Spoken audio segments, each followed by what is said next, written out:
Bismillahirrahmanirrahim. Assalamualaikum warahmatullahi wabarakatuh. Kembali bersama saya di channel Agus Academy Belajar Skripsi dari Nol. Apa kabar teman-teman semua? Kesempatan hari ini kita akan belajar mengenai proses generalisasi. Definisi generalisasi adalah sebuah proses membuat kaidah umum berdasarkan jumlah rincian data-data khusus. Contohnya bagaimana? Kita bisa perhatikan pada paragraf berikut. Sebuah survei terbaru tentang analisis warga yang kehilangan pekerjaan berdasarkan jenis pekerjaan mereka. Dari 1 juta yang terdaftar sebagai pengangguran, 1 dari 5 adalah perempuan. 60% laki-laki yang menganggur dapat ditemukan pada bidang jasa dan teknik. Ada peluang 1 dari 8 menjadi pengangguran pada bidang industri konstruksi. 1 dari 20 menganggur pada bidang industri logam dan tekstil. Nah, kalau kita paragraf ini, kalau kita generalisasi, maka paragrafnya akan menjadi sebagai berikut. Sebuah survei terbaru tentang analisis warga yang kehilangan pekerjaan berdasarkan jenis pekerjaan mereka. Dari semua yang terdaftar sebagai pengangguran, sebagian kecil adalah perempuan. Mayoritas pria yang menganggur dapat ditemukan pada bidang jasa dan teknik. Ada juga kemungkinan menganggur pada industri konstruksi. Ada sedikit pengangguran pada industri seperti industri logam dan tekstil. Teman-teman semua, saya minta kalian fokus pada kata-kata yang berwarna biru pada kedua paragraf ini, sehingga kita bisa breakdown paragraf ini menjadi kalimat-kalimat sebagai berikut. Proses generalisasi pada kalimat. Kalimat pada paragraf pertama. Kalimat pertama adalah dari 1 juta yang terdaftar sebagai pengangguran. Ya, kalimat yang kedua, 1 dari 5 adalah perempuan, 60% laki-laki yang menganggur dapat ditemukan pada bidang jasa dan teknik. Ada peluang 1 dari 8 menjadi pengangguran pada bidang industri konstruksi. 1 dari 20 menganggur pada bidang industri logam dan tekstil. Kemudian para kalimat-kalimat yang ada pada paragraf 1 ini kita jadikan atau kita melakukan proses generalisasi sehingga kalimatnya menjadi sebagai berikut. Yang pertama, jadi diksi dari 1 juta kita ubah diksinya menjadi dari semua. 1 juta adalah sangat khusus, sangat rinci, dari semua sangat umum. Kita nggak ngerti sebenarnya dari semua itu berapa, ya. Maka kalau kita tutup paragraf pertama ini, kita hanya fokus di kalimat paragraf kedua, kita tidak tahu sebenarnya dari semua itu berapa, 1 juta, 2 juta, 1000, 2000, ya kan? Maka kita sebut dari semua yang terdaftar sebagai pengangguran. Nah, ini telah terjadi proses generalisasi. 1 dari 5 adalah perempuan. Maka diksinya diganti menjadi sebagian kecil adalah perempuan. 60% laki-laki yang menganggur dapat ditemukan pada bidang jasa dan teknik. Mayoritas pria yang menganggur dapat ditemukan pada bidang jasa dan teknik.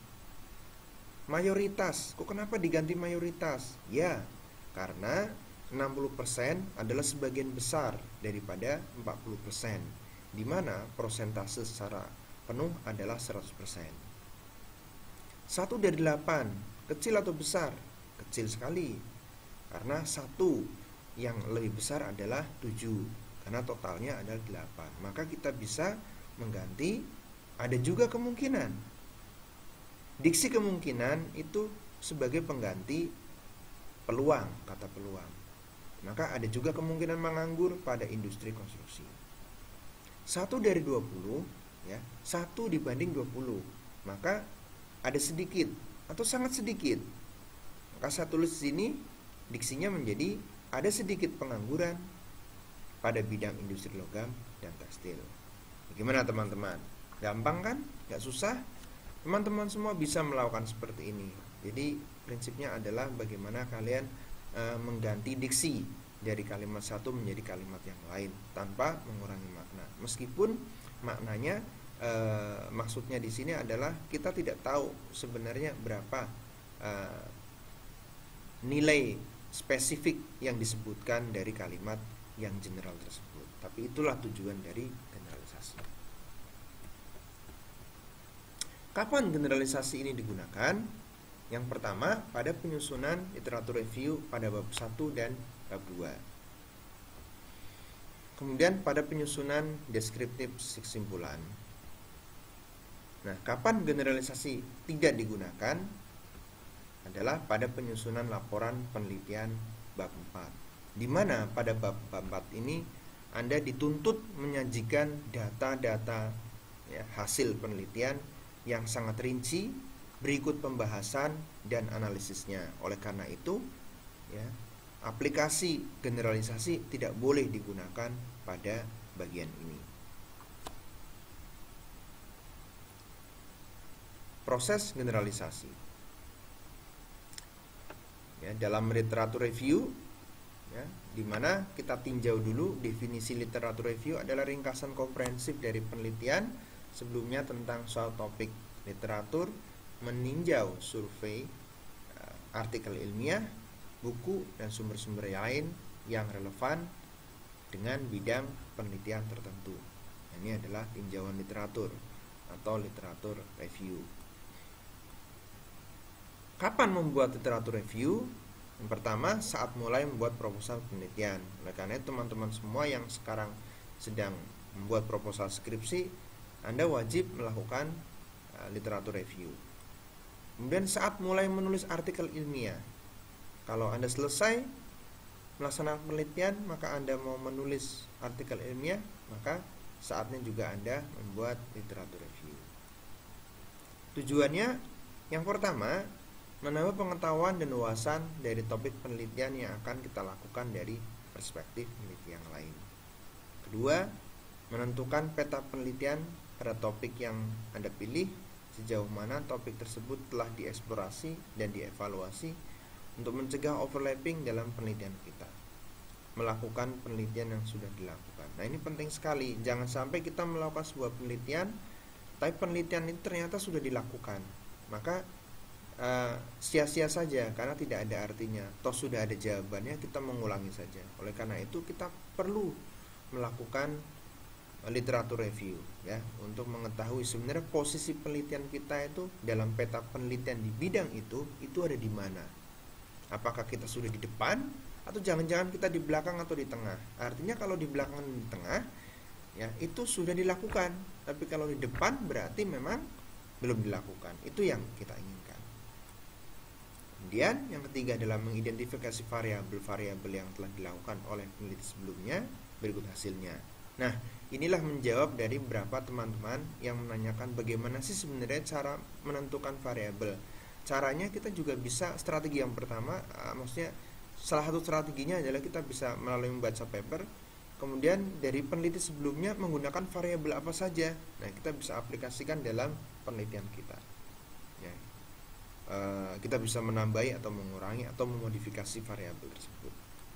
Kemudian berdasarkan variabel-variabel yang telah teridentifikasi, maka kita dapat dalam menentukan variabel yang kita gunakan pada penelitian kita. Dari situ kita bisa paham, yang digunakan variabelnya ABCD, kemudian responnya ABCD begitu. Membantu kita dalam membuat hipotesis penelitian berdasarkan hasil penelitian yang telah dilakukan sebelumnya. Jadi kita bisa mudah melakukan prediksi hasil penelitiannya seperti apa. Nah, kemudian yang paling penting adalah menentukan sesuatu yang belum dilakukan oleh peneliti sebelumnya. Nah, inilah yang disebut dengan research gap. Atau jadi apa yang kita lakukan dalam sebuah penelitian, misalnya kalian melakukan skripsi, itu pastikan skripsi itu belum pernah dilakukan sebelumnya. Itu yang pertama Jadi kalau itu sudah dilakukan, itu percuma saja melakukan skripsi.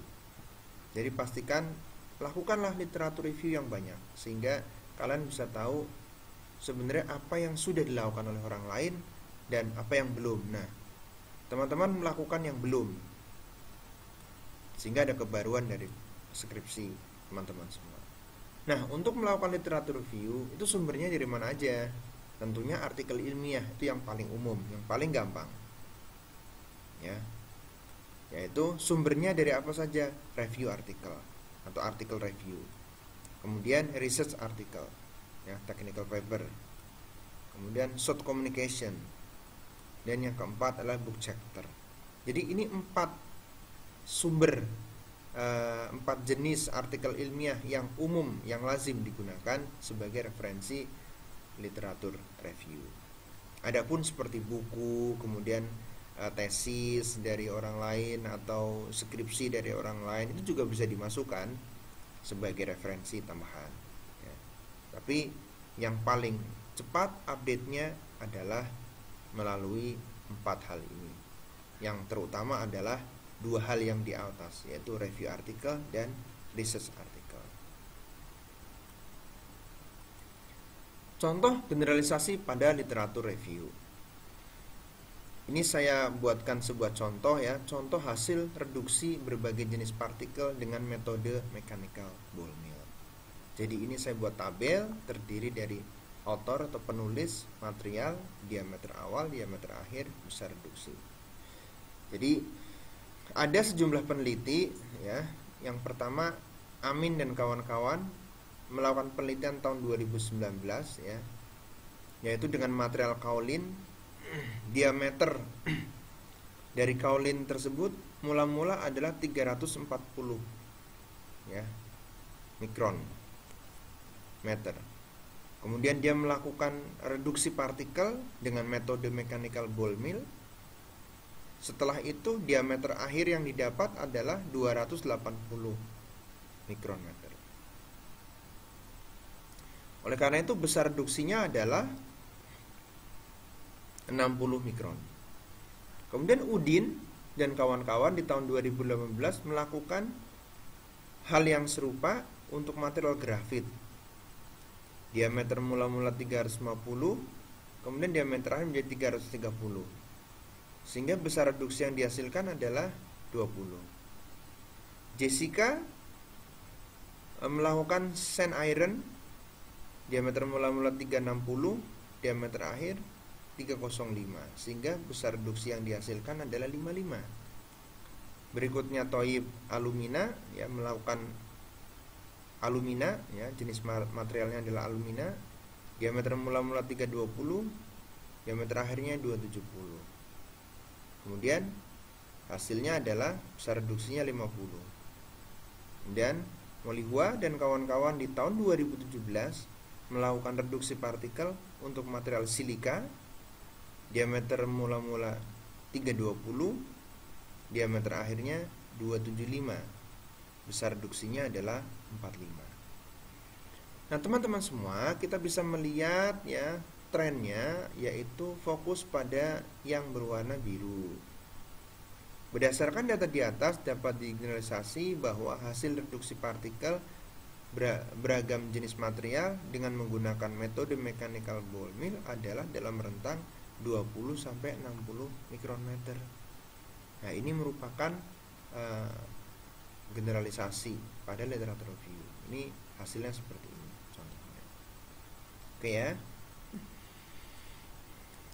Generalisasi pada deskriptif kesimpulan. Ya. Contoh hasil reduksi berbagai jenis partikel dengan metode mechanical ball mill. Ini dengan menggunakan tabel yang berbeda, ya, tanpa menyebutkan autornya atau penulis, tapi ini lebih spesifik, yaitu menjelaskan variabel waktu, material, diameter awal, diameter akhir, dan besar reduksi. Jadi kalau sebelumnya kan hanya nama-nama dan material, kalau ini sudah lebih pada spesifik, yaitu prosesnya berapa lama. Jadi ketika material kaolin ini mengalami treatment reduksi dengan metode mechanical ball mill selama 30 menit, diameter awalnya itu kan 350. Kemudian setelah direduksi selama 30, setelah di treatment selama 30 menit, diameter akhirnya setelah diukur menjadi 300, sehingga telah terjadi reduksi partikel sebesar 50 mikron. Kemudian proses yang kedua, sampel yang kedua, ya, kaolin tersebut direduksi atau di grinding, ya, dengan menggunakan mechanical ball mill selama 60 menit. Ya. Dalam proses itu, setelah selesai 60 menit, diukur grain size-nya atau diameter butirnya adalah 290. Awalnya 350, akhir 290, maka menjadi 60. Kemudian sampel yang ketiga, prosesnya 90 menit menjadi 270. Maka reduksi yang terjadi 80. Sampel yang keempat 120 menit menjadi 260, terjadi reduksi 90. Jadi 90 ini adalah pengurangan dari 350 dan 260, ya. Berikutnya 150 menjadi 240, sehingga besar reduksinya adalah 110. Nah, sampel yang berikutnya adalah proses grinding selama 180 menit. Maka diameter akhirnya menjadi 235. Sehingga besar yang terjadi reduksinya adalah 115. Teman-teman perhatikan, di sini adalah intervalnya setiap 30 menit. Kemudian hasil reduksi partikelnya seperti ini: 50, 60, 80, 90, 110 dan 115. Maka kalimat kalau kita buatkan kalimat berdasarkan data di atas dapat disimpulkan, ya, karena ini adalah kita melakukan kesimpulan deskriptif, bahwa hasil reduksi partikel kaolin dengan menggunakan metode mechanical ball mill adalah 50 sampai 115. Apabila kita memperhatikan tabel yang sudah disajikan tersebut, maka fokus pada kalimat pada hasil yang berwarna biru, yaitu besar reduksi. Sehingga kalimat yang bisa kita buat menjadi sebuah paragraf adalah sebagai berikut. Berdasarkan data di atas dapat disimpulkan bahwa hasil reduksi partikel kaolin dengan menggunakan metode mechanical ball mill adalah 50 sampai 115. Proses reduksi yang telah dilakukan selama 180 menit mampu mereduksi partikel sebesar 115 mikron. Terdapat perbedaan sebesar 5 mikron antara proses pelakuan selama 150 menit dan 180 menit. Oleh karena itu, proses pelakuan reduksi partikel dengan menggunakan metode mechanical ball mill pada material serbuk kaolin selama 180 menit tidak memberikan hasil yang signifikan.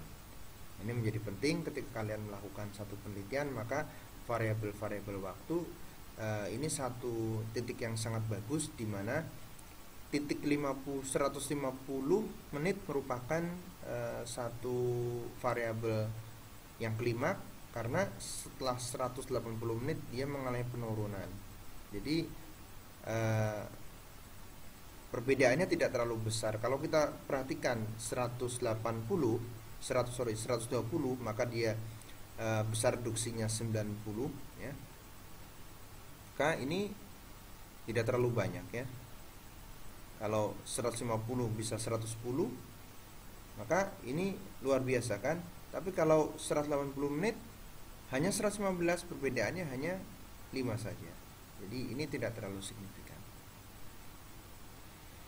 Berikutnya adalah apabila digunakan dalam literatur review, maka kalimatnya bisa menjadi sebagai berikut. Jadi ini misalkan data tersebut kalian gunakan untuk menulis bab 1 misalkan, atau bab 2. Berdasarkan data di atas dapat disimpulkan bahwa hasil reduksi partikel kaolin dengan menggunakan metode mechanical ball mill adalah 50 sampai 115 mikron. Proses reduksi yang telah dilakukan selama 180 menit mampu mereduksi partikel sebesar 115 mikron. Terdapat perbedaan sebesar 5 mikron antara proses pelakuan selama 150 menit dan 180 menit. Oleh karena itu, proses perlakuan reduksi partikel dengan menggunakan metode mechanical ball mill pada material serbukaulin selama 180 menit tidak memberikan hasil yang signifikan. Jadi kalimat ini bisa Anda gunakan pada literatur review atau pada pembangunan satu landasan penelitian di bab 1. Contoh lain dalam literatur review. Narrative review with score value, yaitu penulis memilih satu jurnal berdasarkan topik yang telah ditentukan. Penulis menyajikan data-data penelitian disertai data-data nilai atau angka pada kolom tersendiri dan memberikan komentar setelahnya. Ini contohnya saya ambilkan dari paper saya sendiri, berjudul Risk Based Inspection for Atmospheric Storage Tank. Maka kita akan menemui data sebagai berikutnya. Ini contoh datanya. Ini adalah hole size, diameter, kemudian leak duration, kemudian ada label plus count. Jadi ini data yang bisa kita lihat 0,5 inch, maka kebocoran selama 60 menit ya, keluarnya sekian. Ya, fluida yang keluar ya 0,270 label per second. 1 inch per 6 selama 40 menit, maka yang keluar sekian. Kemudian 4 inch ya, selama 20 menit fluida yang keluar dari tangki adalah 69,124. Dan 12 inch maka dikategorikan sebagai rupture atau pecah. Maka material yang keluar per detiknya adalah 622,188. Jadi ini adalah laju percepatan dari fluida yang keluar dari kebocoran. Ini adalah diameter kebocoran pada tangki. Nah, ini ada kalimat seperti ini, according to API 581 dan seterusnya ya. Maka kalimatnya akan masukkan dalam tabel ya. Kembali ke awal ya. Ini kalimatnya, maka kalimatnya akan kita masukkan dalam tabel sebagai berikut, teman-teman. Jadi ini sama persis, yaitu autornya adalah penulis, saya, kemudian remark ini adalah catatan, kemudian score and value. Jadi teman-teman bisa buat di tabel seperti ini sendiri ya. Jadi saya tulis sama persis dengan apa yang sudah tulis dalam paper nih, according to API 581 there are 4 kind dan seterusnya. Kemudian score and value-nya juga saya letakkan di sini ya. Maka akan menjadi seperti ini kalimatnya build di paragraf baru ya. Dan according API 581 there are 4 types of hole diameter. Ada berapa penggantian kalimat kalau kalian bisa teliti di sini ya. Seperti di sini ya, susunannya sudah berubah dengan kalimat yang sebelumnya ya. Seperti kita perhatikan di sini, the larger menjadi the wider. Kita lihat di sini, the larger the hole size, the more fluid come out from the hole in every second. Ya, menjadi the wider the size of the hole, the more fluid comes out of the hole every second. Therefore, tank is classified as rupture if the depth of the hole is 12 inches. Nah, ini akan kita cantumkan nilainya ya, skornya atau value-nya as explained by Nugroho et al. Nah, teman-teman semua, kalimat baru ini bisa kalian pakai di paragraf bab 1 atau bab 2 ya, karena ada referensinya juga. Nah, ini dalam bahasa Inggris. Nah, skripsi kalian dalam bahasa Indonesia. Maka gampang saja kalian bisa menerjemahkannya. Sehingga berikut teks yang dapat dimasukkan dalam proposal. Kemudian menurut API ya 581 ada 4 jenis diameter lubang, yaitu kecil, sedang, besar, dan rusak atau rupture. Itu lubang besar didefinisikan sebagai rupture atau rusak. Ada variasi dalam linier antara ukuran celah dan laju pelepasan cairan. Seterusnya sampai ketika kedalaman lubang antara 0,1 0,025 inch, celah dapat diklasifikasikan sebagai ukuran lubang kecil, kemudian 1,01 sampai 4 inch celah dapat didefinisikan sebagai ukuran sedang. Dan jika ukuran lubang lebih besar dari 4 inch, celah dapat didefinisikan sebagai ukuran lubang besar. Semakin lebar ukuran lubang, semakin banyak cairan yang keluar dari lubang kebocoran setiap detik. Oleh karena itu, kebocoran ini diklasifikasikan sebagai rupture atau pecah. Kondisi tangkinya sudah pecah. Nah, maka ketika kondisi tangki sudah pecah, maka dia akan keluar secara tiba-tiba semua cairan yang ditampung dalam tangki itu. Nah, diukur ternyata dalam kondisi tersebut ya akan ke dalam lubang 12 inch yang akan melepaskan ya sejumlah 622.188 pound per detik ya, minyak seperti yang dijelaskan oleh Nugroho dan kawan-kawan. Kemudian ini adalah kutipannya dan nanti akan muncul di daftar pustaka gitu. Nah, ini daftar pustaka yang saya gunakan dalam materi ini. Demikian teman-teman proses generalisasi. Jadi proses generalisasi bisa kalian terapkan ya dalam penulisan proposal, tapi hati-hati di mana proses generalisasi kalian bisa terapkan hanya di bab 1 dan bab 2, dan di bab 4 kalian tidak boleh menggunakan proses generalisasi tersebut. Nah, teman-teman semua, demikian yang bisa saya sampaikan pada materi kali ini. Bila kalian ada pertanyaan atau masih bingung terhadap materinya, silahkan ketik di kolom komentar. Terima kasih telah menyaksikan video ini. Kita berjumpa lagi di video berikutnya. Assalamualaikum warahmatullahi wabarakatuh.